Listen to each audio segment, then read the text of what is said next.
Hello, high. তাহলে কি খবর তোমাদের? কত আনন্দই না করছো তোমরা। কি করনি? কেন? কদিন আগেই তো সরস্বতী পূজা গেল। আনন্দ হয়নি? দেবী মায়ের আরাধনা, অঞ্জলি, মহাপ্রসাদ, কত কিছু এনজয় করলে তোমরা। তাহলে চলো, আজকে একটা মজার গল্প নিয়ে এসেছি। তোমাদের সাথে গল্প না বললে আমার মোটেও ভালো লাগে না। নমস্কার, আমি আলপনা। বরাক বিনোদনের কচি কাঁচাদের সাথে গল্পের অনুষ্ঠানে আপনাদের সবাইকে স্বাগত জানিয়ে শুরু করছি আজকের গল্প। আজকের গল্প অতি লোভনীয় শেয়াল।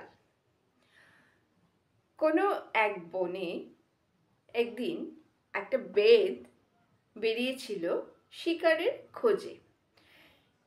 এদিক ওদিক দেখে দেখে দেখে দেখে কোথাও এসে একটা কষ্টি পাথরের পাহাড়ের চূড়ার মতো একটা প্রকাণ্ড শুয়োরকে দেখতে পেল এবং দেখে কিছু বোঝার আগেই ওর তীর ধনুক থেকে ছুঁড়ে তীর শুয়োরকে উদ্দেশ্য করে মারল এবং তীর তৎক্ষণাৎ ছুটে গিয়ে শুয়োরের বুকে লেগে গেল এবং শুয়োর সেই তীর লাগা অবস্থায় এসে বেদ কিছু বুঝে ওঠার আগেই বেদের উপরে পড়ে গেল এবং সে তার ধারালো দাঁত বেদের পেট ছিঁড়ে এবং তৎক্ষণাৎ বেদ সেখানে মারা পড়ল এবং শুয়োরও কিছুক্ষণ ছটফট ছটফট করতে করতে বেদের পাশেই মারা পড়ল।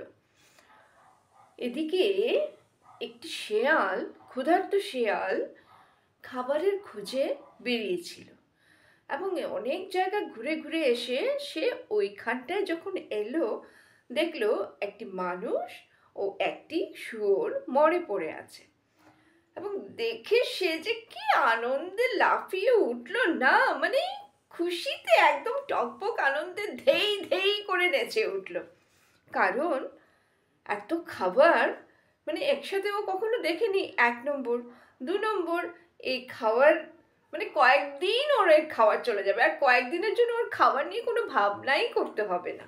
তাই সে তো মহা খুশি এবং খুশিতে চিন্তায় পড়ে গেল কোনটা দিয়ে শুরু করি, মানে কোনটা দিয়ে সে শুরু করবে আজ, মানে এত খাবার পড়ে আছে।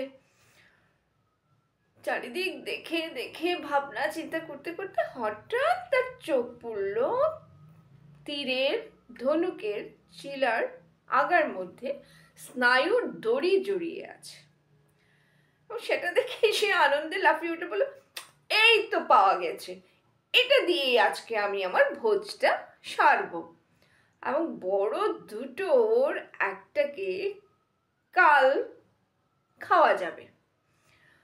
এমনি ভেবে ও স্নায়ুর দড়ি দিয়ে খাবার শুরু করবে বলে স্নায়ুর দড়িটার মধ্যে কামড় বসালো এবং যেই না কামড় বসিয়েছে তীরের ধনুকের ছিলার ছুঁচলো ধার আগাটা অমনি ধনুক থেকে ছুঁড়ে বেরিয়ে গেল এবং নিমেষের মধ্যে শিয়ালের মুখ দিয়ে মাথার উপর দিয়ে বেরিয়ে গেল। শিয়াল কিছু বুঝতেই পারল না। তাহলে অতি লোভে তাঁতি নষ্ট, আমরা তো সবাই জানি। এবং শিয়ালটা তৎক্ষণাৎ সেখানে মারা পড়ল বেচারা, আর বাকিগুলো আর খেতেই পারল না। তাহলে তোমরা খুব ভালো থেকো।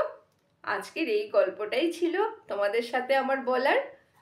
টাটা, খুব ভালো থেকো।